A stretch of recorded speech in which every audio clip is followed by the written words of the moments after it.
Hello everyone, আসসালামু আলাইকুম। সবাই কেমন আছেন? আশা করি ভালো আছেন। যে যেখান থেকে আমার ভিডিওটি দেখছেন সবাইকে আন্তরিক ভালোবাসা অভিনন্দন। আমি আজকে গ্রামীণ পদ্ধতিতে রোস্ট বানানো দেখাবো, সেজন্য এখানে নিয়েছি 2টা মুরগি কেটে নিয়েছিলাম। আর এখানে আমি দিয়েছি লবণ, কাঁচামরিচ বাটা আর একটু আদা বাটা, আর দিলাম লেবু দিয়ে সুন্দর করে এটাকে ম্যারিনেট করে রেখে দেব 20 মিনিটের মতো রেখে তারপর এটাকে ভেজে নেব। যারা ভিডিওটি স্টার্ট করেছেন অবশ্যই লাইক দিয়ে ভিডিওটি স্টার্ট করার অনুরোধ রইল। আর এখানে কিছুটা টক দই দিয়ে দিয়েছি, খেতে ভালো লাগবে ম্যারিনেট করে রাখলে। এই জন্য এখানে সুন্দরভাবে এটাকে মেখে নিলাম। এখানে সুন্দরভাবে এটা মেখে আমি রেস্টে রেখে দেব 20 মিনিটের মতো। তারপর এটাকে আমি সুন্দরভাবে ভেজে নেব। গ্রামীণ পদ্ধতিতে অল্প উপকরণে এই রোস্টটা খেতে কিন্তু খুবই ভালো লাগে। আপনারা অবশ্যই আমার ভিডিওর সাথে থাকবেন, পুরো ভিডিওটি ফলো করবেন। দেখবেন আপনারাও এভাবে সুন্দরভাবে রান্না করে অতি সহজেই দ্রুত অল্প সময়ে এটা করে নিতে পারবেন পারফেক্টভাবে। আমি চুলায় এখানে কড়াই বসিয়ে দিয়েছি আর এখানে পর্যাপ্ত পরিমাণ তেল দিয়ে দিয়েছি। এখানে এটা কিন্তু আমার মায়ের হাতের রান্না, তবে আমার মায়ের হাতের রান্না আমার কাছে খুবই ভালো লাগে। আপনাদের কাছে কেমন লাগবে আমি জানি না, তবে আমি একটু বসে বসে এখানে নাড়াচাড়া করছিলাম আর ভিডিও বানাচ্ছিলাম। এখানে সম্পূর্ণটা আমার মাই তৈরি করেছে, আমি শুধু এখানে বসে বসে ভিডিও বানাচ্ছিলাম। এই সম্পূর্ণটা ভেজে নেওয়া হবে এখন। আমিও কিছুটা হেল্প করছিলাম সাথে।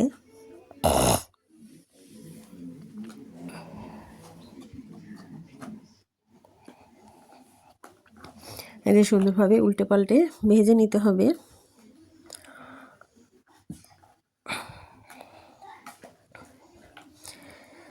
ওগুলো ভেজে নেওয়া হয়ে গেছে, উঠিয়ে নিয়েছি, স্কিপ হয়ে গিয়েছে। এরপরে আবারও ভেজে নিচ্ছে, যেগুলো বাকি ছিল সেগুলো সম্পূর্ণটা ভেজে নেওয়ার পরে ফিরে আসছি।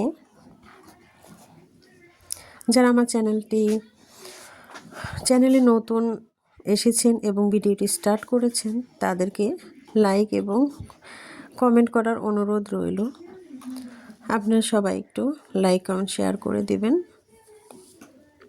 আর নোটিফিকেশন বেল বাটনটি অন করে রাখবেন। নিত্য নতুন ভিডিও আপনার কাছে পৌঁছে যাবে সবার আগে।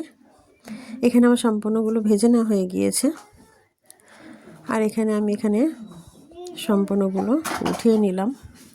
আসলে গ্রামীণ পরিবেশে সবাই মিলে চুলার পাশে বসে রান্না করা এবং গল্প করা খুবই কিন্তু একটা মজার ব্যাপার। আমার খুবই ভালো লাগে গ্রামে আসলে। আর এখানে সেই তেলে আবার পেঁয়াজটা বেরেস্তা করে নিচ্ছে। পেঁয়াজটা বেরেস্তা করে নিয়ে তারপরে এটাকে উঠিয়ে নিয়ে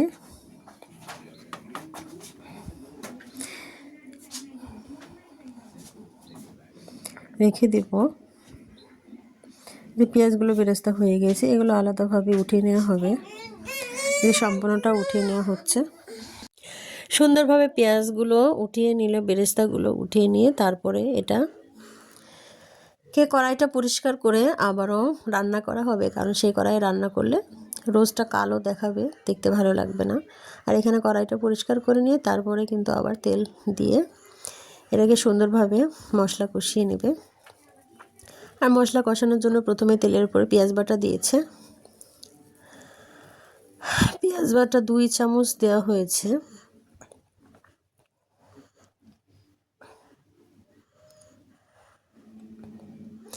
আর এখানে হচ্ছে দারুচিনি, জয়ফল, জয়ত্রী এগুলো বেটে নিয়েছিল। আর এখানে কাঁচামরিচ বাটাও দিয়েছে, আদা রসুন বাটাও দিল, 2 চামচ দিয়েছে। সুন্দরভাবে আমি একটু নাড়াচাড়া করে দিচ্ছি।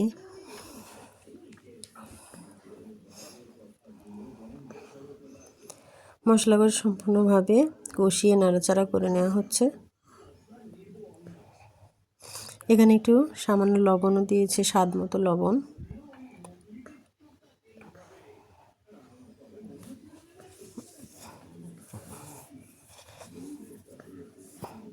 সুন্দরভাবে মশলাটা কষিয়ে নেওয়া হচ্ছে।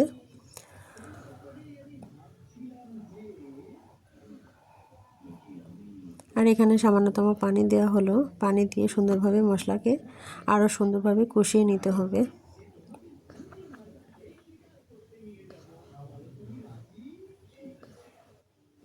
সুন্দরভাবে কষিয়ে রান্না করলে কিন্তু খুবই ভালো লাগে খেতে। এখানে তেলের গা ছাড়িয়ে মানে তেলটা উপরে উঠে আসছে। মশলা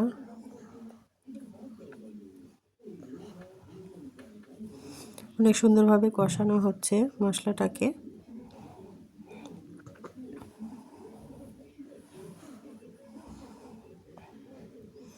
আর এখানে সামান্যতম গুঁড়া মরিচ দেওয়া হয়েছিল, স্কিপ হয়ে গিয়েছে। আর লবণ একটু দিয়েছে, লবণটা একটু কম হয়ে গিয়েছিল।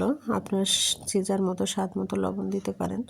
তবে আমি এই ভিডিওটি শেয়ার করলাম। সবাই রোস্ট তৈরি করতে পারে জানি, তবে গ্রামীণ পদ্ধতিতে অল্প উপকরণে অল্প মশলায় এই রোস্টটি আপনারা তৈরি করে নিতে পারেন।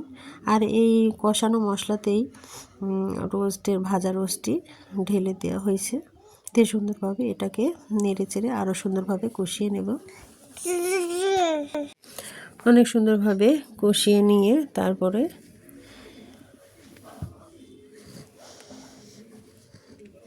ফিরে আসছি। এই যে সুন্দরভাবে কষিয়ে নেওয়া হচ্ছে চুলার উপরে। একটু সামান্য পানি দিয়ে এটাকে আরও সুন্দরভাবে কষিয়ে নেওয়ার জন্য রেডি করছে।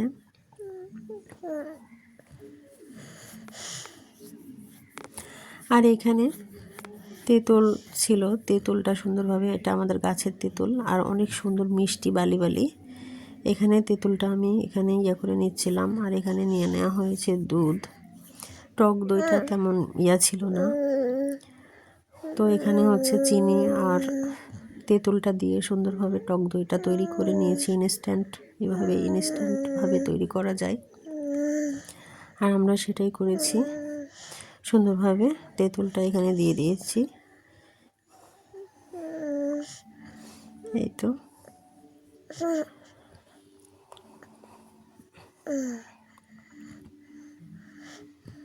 এই জিনিসটা যদি স্বাদ হয় তাহলে কিন্তু রোস্টটা পারফেক্ট হয়। এজন্য এটাকে পারফেক্টভাবে তৈরি করে নিচ্ছি। তো এই সম্পূর্ণ আমার তৈরি হয়ে গিয়েছে। এরপরে কষানো রোস্টের মধ্যে আমি এগুলোকে ঢেলে দিচ্ছি।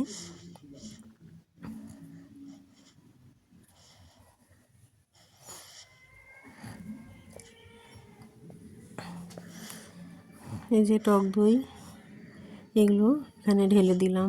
দিয়ে সুন্দরভাবে নেড়ে চেড়ে ঢাকনা দিয়ে ঢেকে 20 মিনিটের মতো এটাকে রান্না করে নিতে হবে, তাহলেই তৈরি হয়ে যাবে। টকটা একটু কম হয়ে গেছিলো বলে আমার আম্মু একটু টকটা দিয়ে দিল। তেঁতুলটা অনেকই মিষ্টি ছিল, টক এতটুকু টক ছিল না, কিন্তু তেঁতুলটা খুবই স্বাদ ছিল।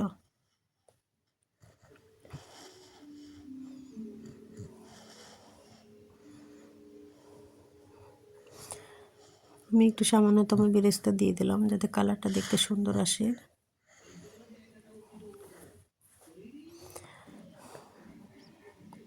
একটু নেড়ে চেড়ে ঢাকনা দিয়ে ঢেকে দমে রেখে দেব, যাতে সুন্দরভাবে ভেতর থেকে সেদ্ধ হয়ে যায় আর দেখতে কালারটাও সুন্দর আসে। তৈরি হয়ে গেছে, এখানে সম্পূর্ণটা নেমে নিয়েছে।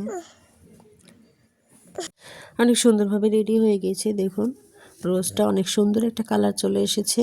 আপনাদের কাছে ভিডিওটি কেমন লাগলো অবশ্যই কমেন্ট বক্সে জানাতে ভুলবেন না। সবাই ভালো থাকবেন, সুস্থ থাকবেন। এই পর্যন্তই, আবারও দেখা হবে নেক্সট ভিডিওতে। সে পর্যন্ত সবাই সুস্থ থাকবেন, ভালো থাকবেন। আল্লাহ হাফেজ। বেরেস্তাটা দিয়ে অনেক সুন্দর একটা কালার চলে আসবে। সবাই ভালো থাকবেন। আল্লাহ হাফেজ।